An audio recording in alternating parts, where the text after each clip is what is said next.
Jemaat yang dikasihi Tuhan Yesus Kristus, Salam. Ibadah minggu ini dilaksanakan di rumah masing-masing pada hari Minggu tanggal 5 Juli 2020 pukul 09.00 WIB. Persembahan berupa persembahan kantong, persepuluhan, syukur keluarga, ibadah minggu dan pelkat, syukur HUT kelahiran dan perkawinan dilakukan dengan cara pertama, melalui transfer Bank Mandiri nomor rekening 1000800098871 atas nama GPIB Jemaat Zabulon. Yang kedua, melalui pengurus sektor. Yang ketiga, diantar ke kantor majelis jemaat pada waktu hari kerja dan akan disiapkan kantong persembahan. Agar tiap keluarga dapat menulis keterangan, jenis persembahan, dan waktu ibadah. Jemaat yang dikasihi Tuhan Yesus Kristus, presbiter yang bertugas mengucapkan selamat beribadah di hari Minggu kelima sesudah Pentakosta. Kiranya ibadah yang kita lakukan saat ini berkenan di hadapan Tuhan dan kita diberkati olehnya. Pemberitaan firman pada saat ini adalah akan dilayani Pendeta Mardike Fiska. Jemaat, mari berdiri untuk menyambut firman Tuhan hadir di tengah-tengah persekutuan kita. Kita angkat pujian dari Kidung Jemaat 355, bait pertama dan yang ketiga, Yesus memanggil.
Bapak, Ibu, Saudara yang terkasih dalam Tuhan Yesus, marilah kita mulai ibadah di pagi hari ini dengan mengaku bahwa pertolongan kita adalah dalam nama Tuhan yang menjadikan langit dan bumi.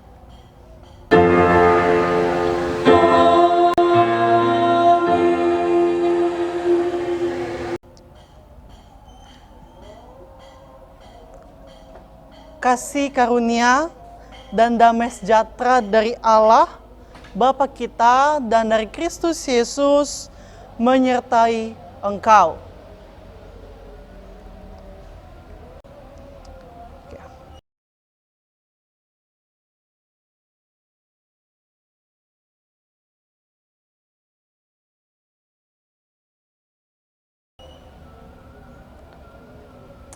Bapak, Ibu, Saudara yang terkasih, sebelum kita masuk dalam pemberitaan firman Tuhan di pagi hari ini, Mari terlebih dahulu kita mempersiapkan hati, pikiran kita minta Tuhan bimbing dan menguasai kita, sehingga firman Tuhan yang kita dengarkan menjadi sebuah kekuatan iman bagi kita, dan kita bisa memperoleh hikmat daripada Tuhan. Sebelumnya mari kita berdoa. Allah Bapa, pemilik kehidupan kami bersyukur di pagi hari ini. Kami Tuhan izinkan untuk ada bersama-sama beribadah, sekalipun dalam keterbatasan kami. Tapi kiranya Tuhan, firman-Mu yang akan kami baca dan kami renungkan saat ini bisa kami pahami, bahkan bisa kami juga melaksanakan apa yang kami dengarkan sesuai dengan tuntunan daripada Roh Kudus. Berfirmanlah Tuhan, karena anak-anak-Mu ini siap mendengar. Dalam nama Tuhan Yesus kami telah berdoa dan meminta hikmat. Amin. Marilah berdiri untuk mendengarkan firman Tuhan yang dibacakan dari Alkitab Hakim-Hakim 2 pasal 6 sampai 16. Di bawah terang judul Orang Israel menyembah berhala pada zaman Hakim-Hakim. Menyatakan demikian.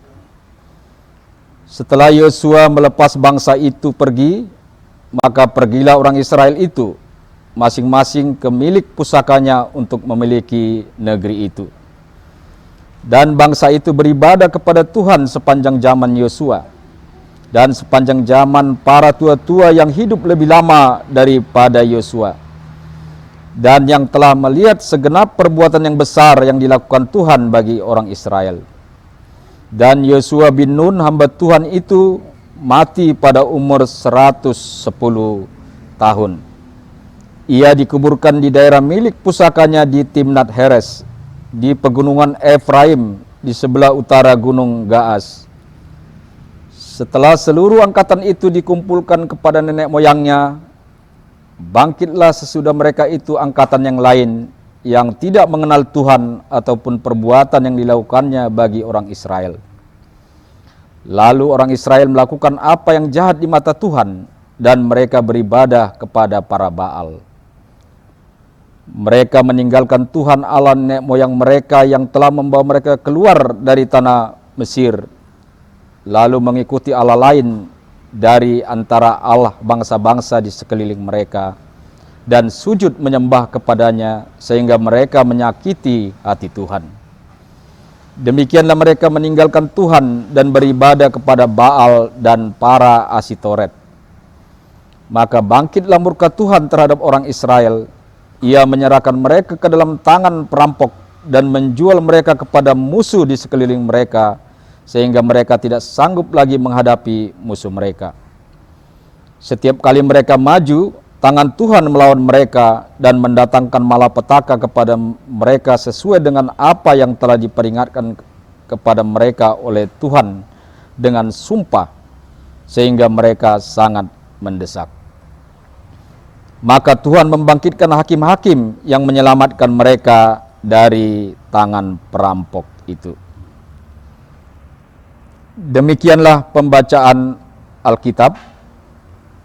Berbahagialah semua orang yang mendengarkan firman Tuhan dan yang melakukannya. Terpujilah Tuhan Yesus. Haleluya.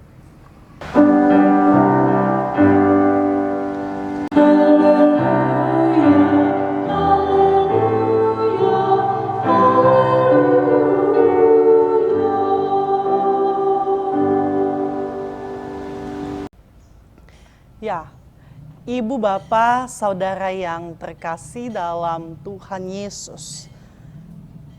Kita mengingat sedikit sejarah daripada bangsa Israel yang Tuhan bawa keluar dari tanah Mesir untuk memasuki tanah perjanjian, tanah Kanaan, yang memang telah Tuhan persiapkan bagi umat yang memang dipilih.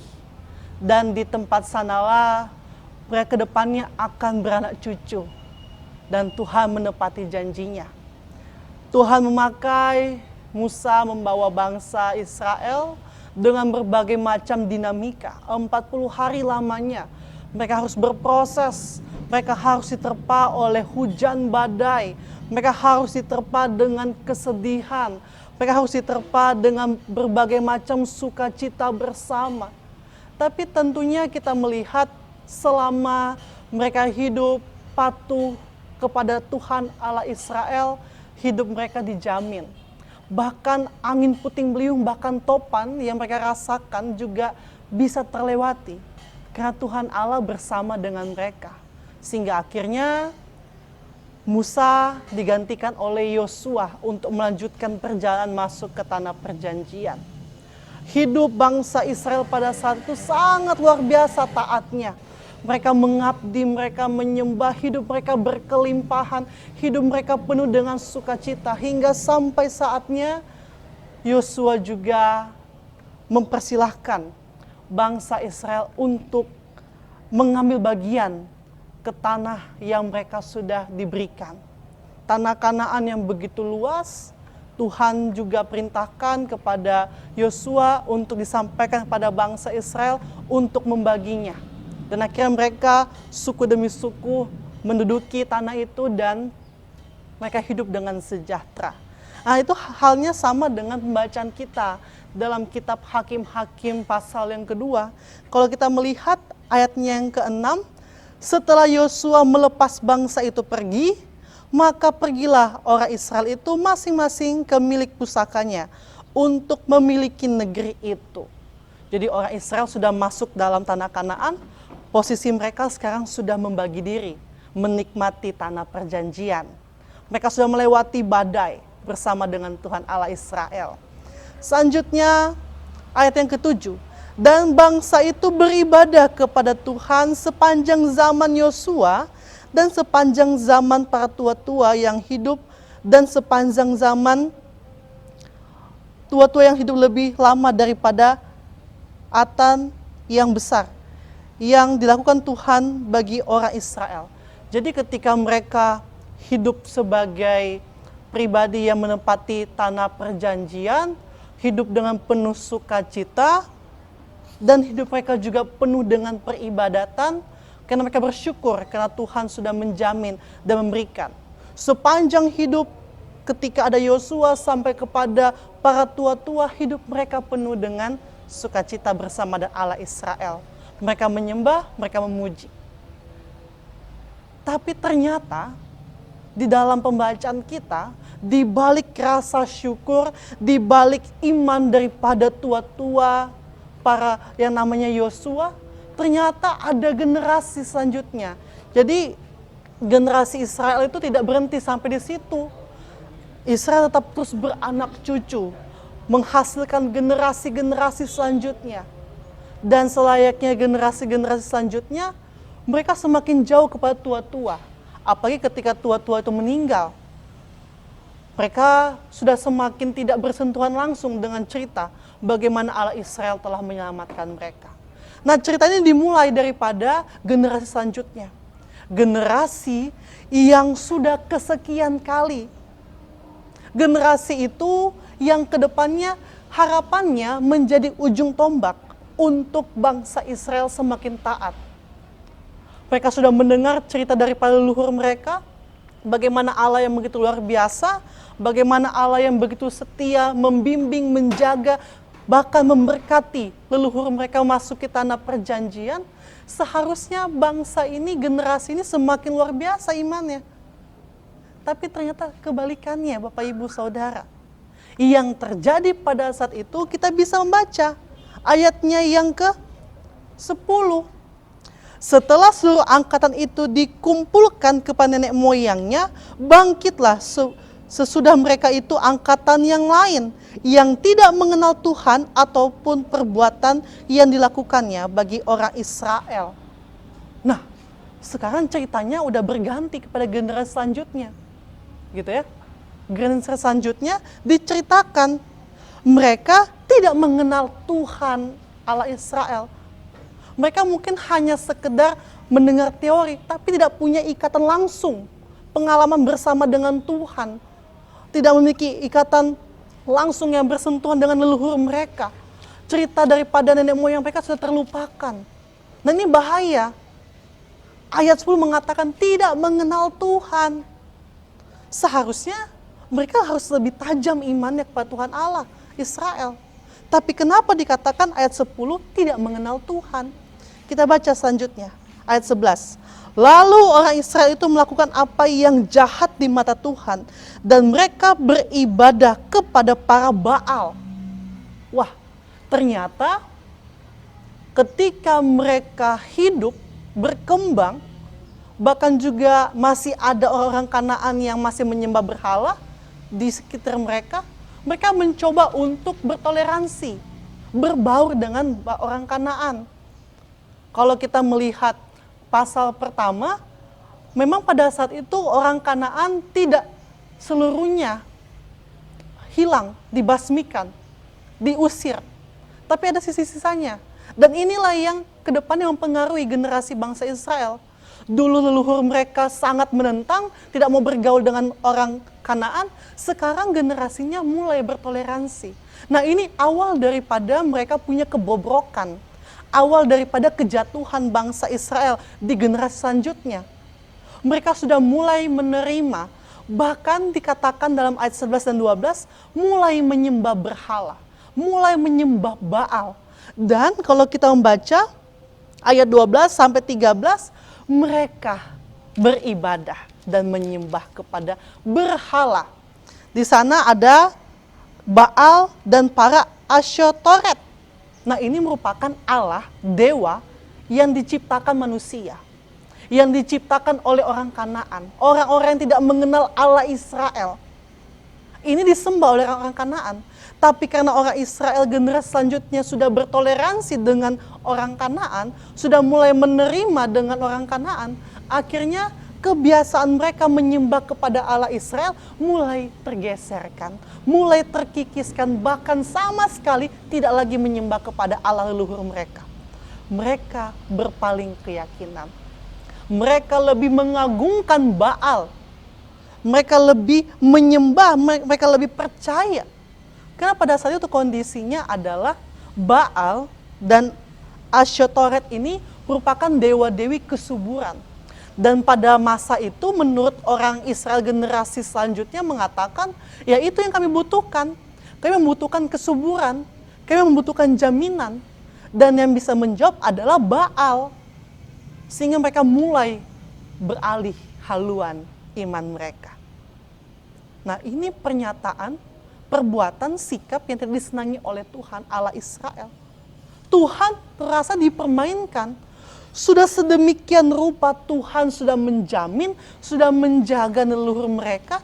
Tapi kenapa sampai di generasi selanjutnya iman semakin merosot, iman semakin kandas. Bahkan digantikan dengan penyembahan berhala. Dan Tuhan naik banding atas mereka. Tuhan murka. Murka karena mereka tidak lagi menjaga kesucian dan kemurnian. Bahkan menjaga hidup yang kudus bersama dengan Tuhan Allah Israel.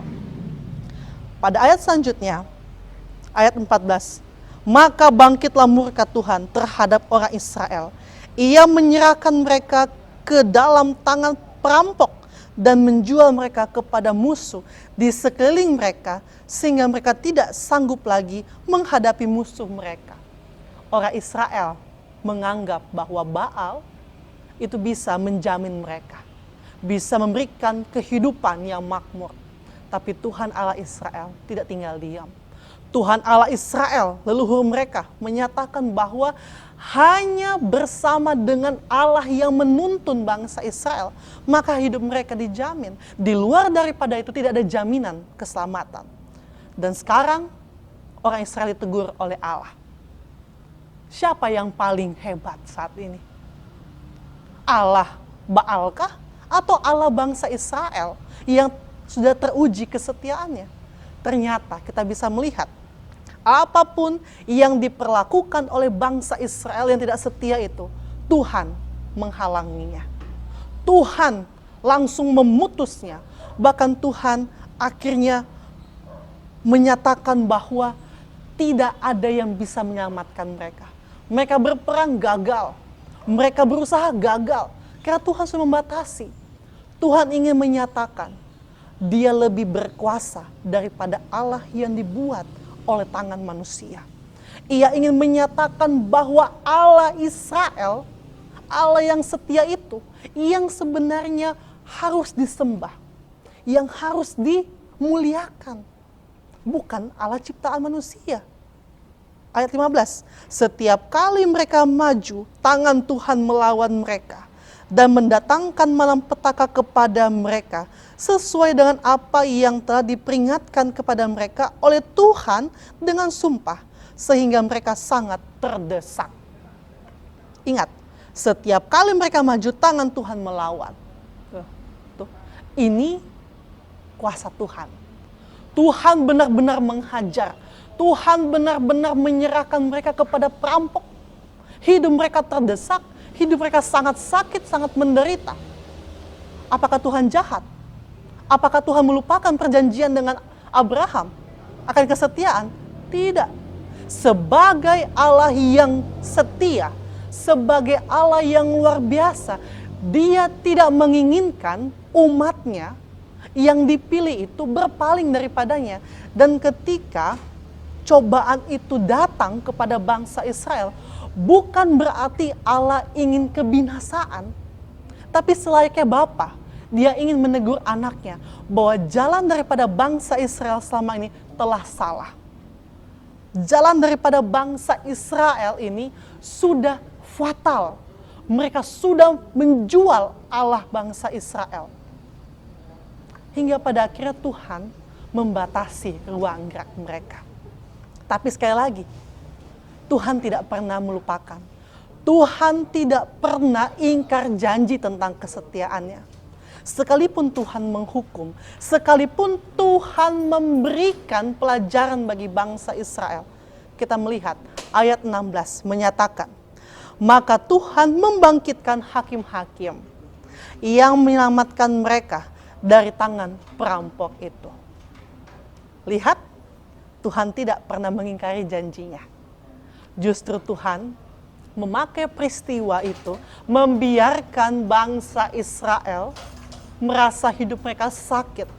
Karena Tuhan punya cara untuk menyatakan bahwa bagi mereka yang tidak setia, mereka menerima penghukuman.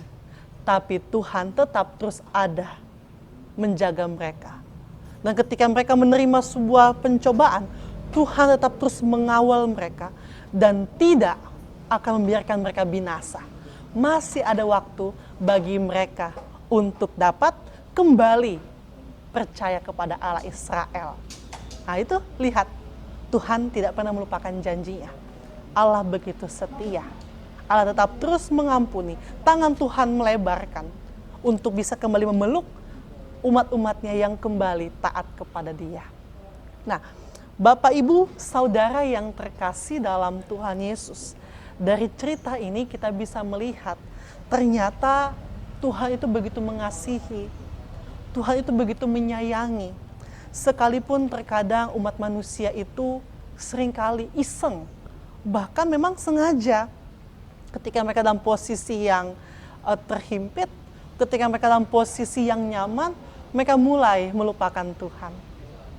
Tapi ketika Tuhan melihat kenyamanan menjadi bagian yang akhirnya membuat mereka binasa, Tuhan dengan sengaja mendatangkan angin, mendatangkan topan sebagai cobaan bagi mereka.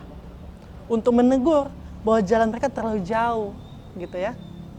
Seharusnya iman mereka yang telah diajarkan oleh leluhur mereka, oleh orang-orang yang terlebih dahulu, seharusnya memperkuat iman mereka. Dan generasi ke generasi semakin dipersatukan. Jangan semakin jauh, jangan semakin mati imannya. Gitu ya. Nah, apa yang bisa kita ambil daripada renungan di pagi hari ini, Bapak Ibu Saudara? Ternyata kita bisa melihat ya, hal ini juga sama dengan kita saat ini dalam perkembangan dunia. Dulu ketika saya mendengar cerita daripada oma opa saya, mereka mengatakan bagaimana susahnya agama itu masuk ke daerah mereka. Bagaimana susahnya orang tua dulu dengan keterbatasan transportasi, dengan segala keterbatasan pelayan, tapi mereka mau tetap terus pergi dalam suatu persekutuan. bagaimana susahnya para penginjil, para pendeta harus menempuh perjalanan yang begitu jauh, mungkin hutan, mungkin sungai, mungkin laut, tetap mereka setia untuk memberitakan firman. Tapi Tuhan tetap terus memberikan sebuah kekuatan bagi mereka, hingga akhirnya adanya pertumbuhan-pertumbuhan iman. Oma saya mengatakan bahwa ketika dia dulu, waktu Kristen mulai masuk di Minahasa, mula-mula ibadah mereka itu jam 4 subuh atau jam 5 subuh. Cuaca sangat dingin. Mereka juga harus pergi ke gereja sangat jauh. Tapi itu semua tidak melemahkan iman mereka. Mereka semakin rindu untuk bertemu dengan Tuhan, semakin rindu untuk bersekutu bersama dengan saudara-saudara seiman.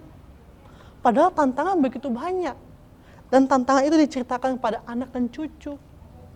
Nah, seharusnya kita yang mendengarkan peristiwa itu, pengalaman itu, semakin bersyukur. Sekarang kita punya pertemuan dalam ibadah, kita punya ibadah-ibadah semakin digampangkan. Kita tidak lagi menempuh dengan susah payah jarak yang begitu jauh. Nggak perlu lagi kita menempuh membelah hutan untuk sampai ke dalam suatu persekutuan. Sudah banyak cara yang Tuhan permudah untuk kita semakin giat mencari wajah Tuhan dan semakin bertumbuh dalam iman. Jangan semakin merosot. Nah, siang hari ini kita diingatkan akan bagaimana kita yang selama ini ada di tengah-tengah era yang semakin berkembang, kita diingatkan supaya kita semakin bersyukur, kita semakin bertumbuh dalam iman percaya, bukannya kita semakin melemah. Kita melihat, kita mendengar, kita menyaksikan bagaimana orang tua kita memberikan kita nasihat supaya kita semakin bertumbuh dalam iman. Bukan berarti teologi daripada orang-orang tua dulu, generasi-generasi baby boomers yang kelahiran tahun 40 sampai tahun 60, itu sudah kadaluarsa pemahaman teologinya. Tidak, sehingga kita generasi yang milenial, generasi Z, generasi Y, menggampangkan, bahkan tidak mau mendengarkan petua-petua atau nasihat-nasihat iman daripada kita punya orang tua dulu. Kita mengatakan bahwa kami lebih update iman percaya kami. Belum tentu, teman-teman, Bapak Ibu. Kita tetap terus, meskipun ada perbedaan generasi, kita harus semakin terbuka, sharing teologi, sharing tentang iman, supaya bersama-sama saling dikuatkan. Yang tua menguatkan yang muda juga memberikan informasi tentang bagaimana perkembangan zaman, bagaimana ilmu tentang ketuhanan, bagaimana iman Kristen mengubahkan hidup mereka. Hingga akhirnya bisa bertumbuh bersama sebagai orang percaya. Dan hati-hati, saat ini kalau kita melihat banyak generasi-generasi kita yang sudah mulai banyak loncat pagar. Banyak yang sudah mulai menjual imannya. Karena banyak ilah-ilah lain. Dulu mungkin bangsa Israel, mereka digoda oleh ilah-ilah yang berupa patung-patung. Tapi saat ini mungkin tidak ada patung-patung lagi yang menggoda iman kita. Mungkin saat ini yang menggoda iman kita, berhala yang saat ini ada, mungkin pekerjaan kita yang menyita waktu supaya kita nggak datang dalam ibadah. Mungkin berhala yang ada saat modern ini, gadget, gitu kan. Semua bisa kok dijawab oleh gadget, bisa kok dihibur oleh gadget. Yang sedih kita main game, yang sedih kita dengar musik, yang sedih kita juga patah hati, kita bisa meminta tips daripada internet untuk bisa sembuhkan. Akhirnya bukan lagi Tuhan yang diutamakan. Kita mulai menggeser iman kita kepada perkembangan teknologi. Nah, ini berhala lain yang ada di era saat ini. Nah, ini harus dihati-hati. Tetap kalau kita punya pergumulan, kalau kita punya tantangan, kalau kita punya sebuah kesesakan, datang kepada Tuhan Allah. Allah yang sama kepada bangsa Israel dalam menyelamatkan, Allah yang sama yang menjumpai kita punya opa-oma, Allah yang sama yang menjumpai dan memberkati kehidupan daripada orang tua kita, Allah yang sama juga yang akan menyertai kita untuk berhadapan dengan hari esok yang penuh dengan harapan, yaitu Yesus Kristus. Sehingga tidak ada alasan bagi kita, meskipun kita perkembangan zaman dengan dipermudahkan dengan segala sesuatu, iman kita melemah. Seharusnya kita semakin dikuatkan. Dan hati-hati dengan perkembangan zaman saat ini. Banyak juga ahli Taurat, nabi-nabi palsu yang mengatasnamakan tentang iman Kristen, yang mengatasnamakan tentang sebuah Yesus Kristus. Tapi ternyata Yesus Kristus mereka adalah penyimpangan. Nah, bagaimana cara untuk bisa tidak mengulang kefatalan daripada bangsa Israel yang pernah menjual Tuhan, yang pernah mendua hati kepada Allahnya, adalah tetap terus bertekun dalam iman. Caranya seperti apa? Tetap terus membangun keintiman secara pribadi bersama dengan Tuhan Yesus. Contohnya, jangan bangun tidur yang langsung dibuka adalah handphone, jangan. Tetap menjaga kualitas iman kita. Bangun tidur, harusnya yang kita cari adalah Tuhan Allah. Karena Dia telah memberikan mujizat bagi kita. Pertama kali adalah nafas kehidupan. Cari Dia. Tuhan, terima kasih. Berkat Tuhan di hari ini saya bisa bangun. Kalau Tuhan mengambil nafas saya nggak bisa bangun. Nah, itu merupakan bentuk syukur kita. Bentuk kita menjaga keintiman dengan Tuhan. Selanjutnya, ketika kita sebelum melaksanakan aktivitas, ambil saat teduh membaca Alkitab, membaca renungan. Jangan kita langsung bangun tidur melaksanakan pekerjaan rumah, mengerjakan apa yang kita inginkan. Bangsa Israel begitu awal mulanya. Mereka coba bertoleransi dengan keinginan mereka, akhirnya mereka jauh daripada Tuhan. Usahakan saat teduh baca Alkitab, itu merupakan buku kehidupan kita, di mana kita mendapatkan suara Tuhan yang akan menuntun kita untuk kita bekerja di setiap hari. Kalau kita sakit hati, patah hati, jangan katakan, oke Google, cara untuk menyembuhkan hati yang sakit seperti apa. Tidak seperti itu. Kita punya motivator yang lebih luar biasa, yang bisa kita temukan, bisa kita baca dalam Alkitab dan bertemu dengan Tuhan Yesus dalam doa. Perkembangan teknologi bukan membatasi kita, untuk kita membuat kita semakin lebih pintar untuk menggunakan teknologi. Tapi seharusnya dengan ada kemajuan teknologi, kita mencari tahu bagaimana Tuhan ingin berpesan dengan kemajuan-kemajuan yang ada. Sehingga iman kita tetap terus terpelihara. Nah, Bapak Ibu serta saudara-saudariku yang terkasih di dalam Tuhan Yesus, di pagi hari ini akhirnya kita mendapatkan sebuah tujuan dalam kehidupan kita.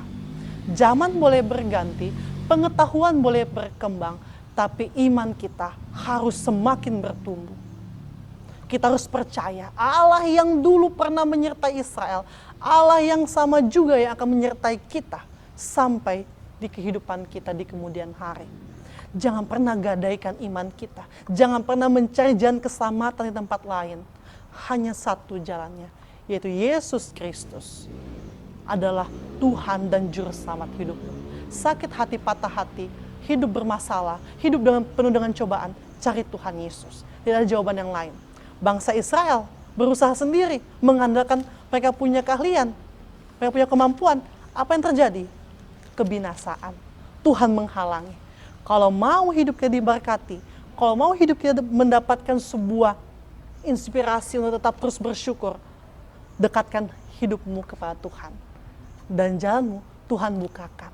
Dan Tuhan akan melimpahkan segala berkat, baik sukacita, baik itu berkat-berkat yang kita cari dunia ini, bahkan juga berkat-berkat dalam keselamatan dan kesehatan. Tuhan Yesus memberkati kita semua. Amin.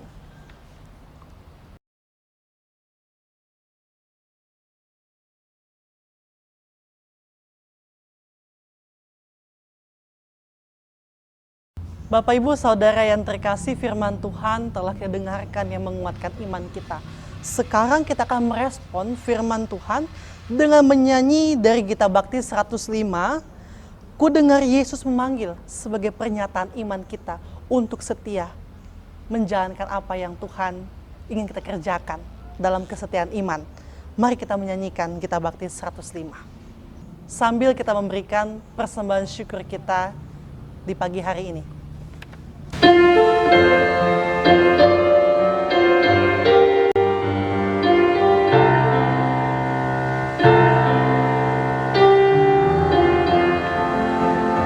Ku dengar Yesus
Bapak Ibu Saudara yang terkasih dalam Tuhan Yesus, mari satukan hati pikiran kita berdoa. Bapa Sorgawi, pemilik kehidupan dan penjamin kami percaya bahwa hidup kami selalu aman bersama dengan Tuhan. Hidup kami selalu dilimpahkan dengan sukacita ketika kami menyembah Yesus Kristus sebagai Tuhan dan Juru Selamat kami. Kami bersyukur Tuhan, ketika di pagi hari ini Tuhan masih mengizinkan kami untuk kami datang beribadah, bertemu dengan Engkau dalam sebuah ruang khusus doa kami dan kebulatan hati kami yang haus ini.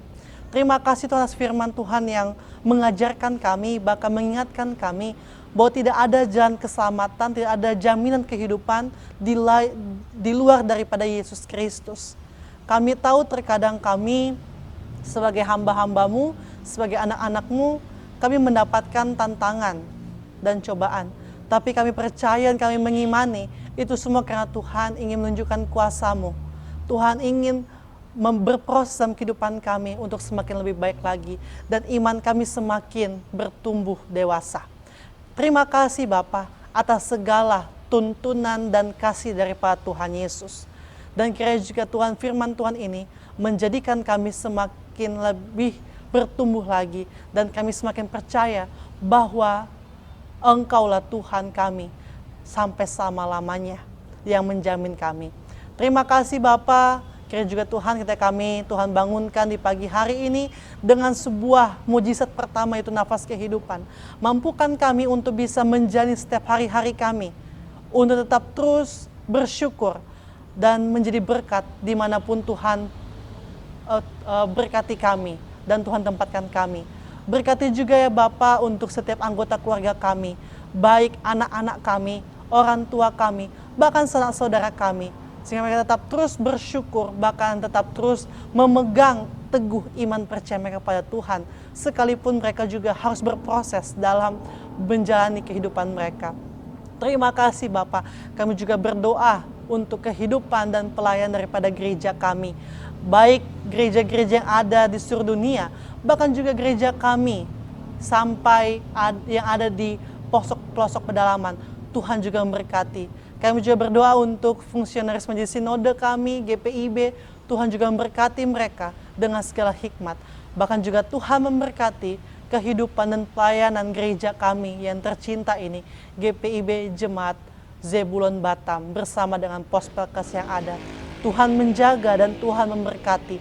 Tuhan selalu memberikan kelimpahan berkat, bahkan juga memberikan sebuah pertumbuhan iman untuk kami yang selalu sungguh-sungguh mencari wajah Tuhan. Tuhan juga memberkati para pendeta kami, bahkan juga para majelis, bahkan juga para pelayan-pelayan Tuhan yang memberi diri untuk menjadi saksi dan menjadi pelayan-Mu Tuhan. Terima kasih Bapa. Kami juga berdoa untuk anggota jemaat kami. Berkati mereka Tuhan dengan segala sukacita, baik pertambahan usia di minggu ini, baik usia kelahiran maupun juga usia perkawinan. Tuhan juga melengkapi sukacita mereka. Tuhan juga memberkati bagi setiap jemaat-jemaat kami yang juga dalam kelemahan tubuh, baik yang ada di rumah, baik juga mereka yang ada di rumah sakit. Tuhan juga memberkati mereka, karena kami percaya Tuhan menjadi tabib atas mereka. Terima kasih Bapak. Kami juga berdoa untuk kehidupan dari keluarga Nyonya Roseli, Ida Lima, Pardede. Kami juga berdoa untuk keluarga daripada Bapak Fernando Lucikoy, keluarga Edward, keluarga Yongki, Moran Pangaribuan, dan keluarga Zakaria Sabtu. Tuhan memberkati mereka, Tuhan menjaga dan Tuhan juga mengawal kehidupan rumah tangga mereka. Sehingga Tuhan juga memberkati kehidupan keluarga mereka dan menjadikan mereka sebagai keluarga yang selalu setia bersaksi bagi kemuliaan nama Tuhan. Terima kasih Bapak. Kami juga yang bertugas di pagi hari ini, Tuhan memberkati dan menjaga kami. Dan kiranya juga Tuhan apa yang telah kami lakukan di pagi hari ini berkenan bagi kemuliaan nama Tuhan saja. Terima kasih Bapak. Kami juga berdoa untuk kehidupan dan pelayan mupel kami di tempat ini. Dan kami juga berdoa untuk setiap pelayan-pelayan yang akan dilaksanakan dalam memasuki new normal. Tuhan juga memberikan kami kekuatan, hikmat, dan tetap terus sehat untuk tetap terus dapat melakukan pelayanan dan mengikuti pelayanan yang ada. Terima kasih Bapa, Tuhan begitu baik dan Tuhan juga memberkati kehidupan daripada bangsa negara kami. Sehingga tetap terus Tuhan memberikan pemerintah, pemimpin yang luar biasa yang Tuhan pakai untuk memajukan kehidupan dan pelayanan daripada bangsa Indonesia ini. Terima kasih Bapa, ya Tuhan sembahyang kami yang hanya kami serahkan ke dalam nama Tuhan Yesus sebagai Tuhan dan Juru Selamat hidup kami yang telah mengajar kami berdoa. Bapa kami yang di surga, dikuduskanlah namamu, datanglah kerajaanmu, jadilah kehendak-Mu di bumi seperti di surga. Berikan kami pada hari ini makan kami yang secukupnya. Dan ampuni kami akan kesalahan kami, seperti kami juga mengampuni orang yang bersalah kepada kami. Dan jangan bawa kami dalam cobaan, tapi lepaskanlah kami daripada yang jahat.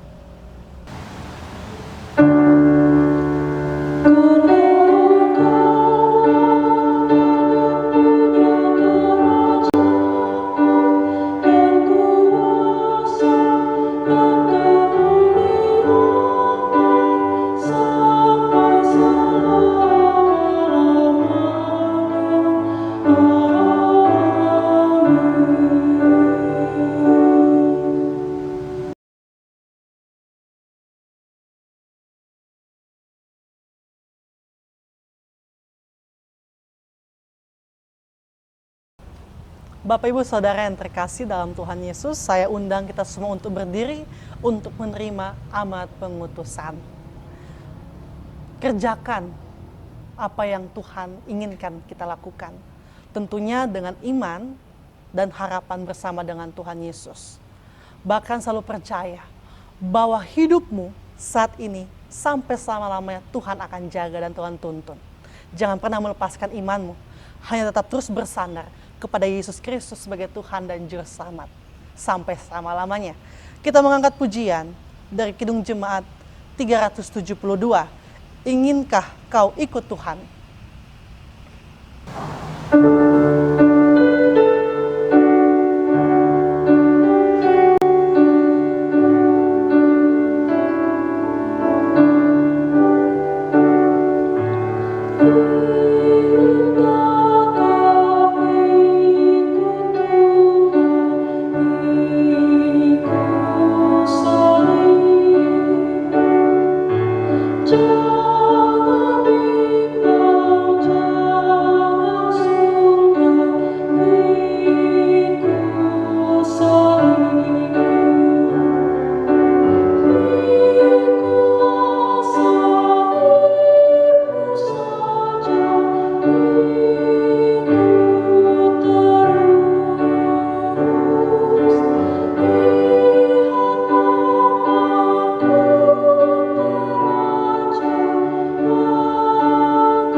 Arahkanlah hati dan pikiranmu kepada Tuhan dan terimalah berkat Tuhan.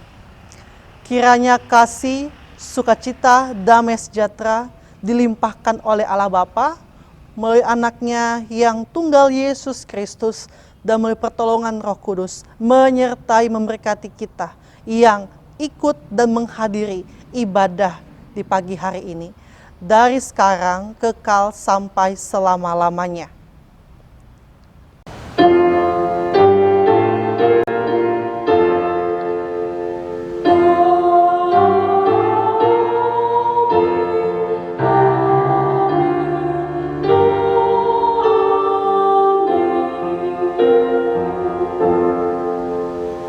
presbiter yang bertugas mengucapkan selamat hari Minggu. Tuhan Yesus memberkati. Shalom.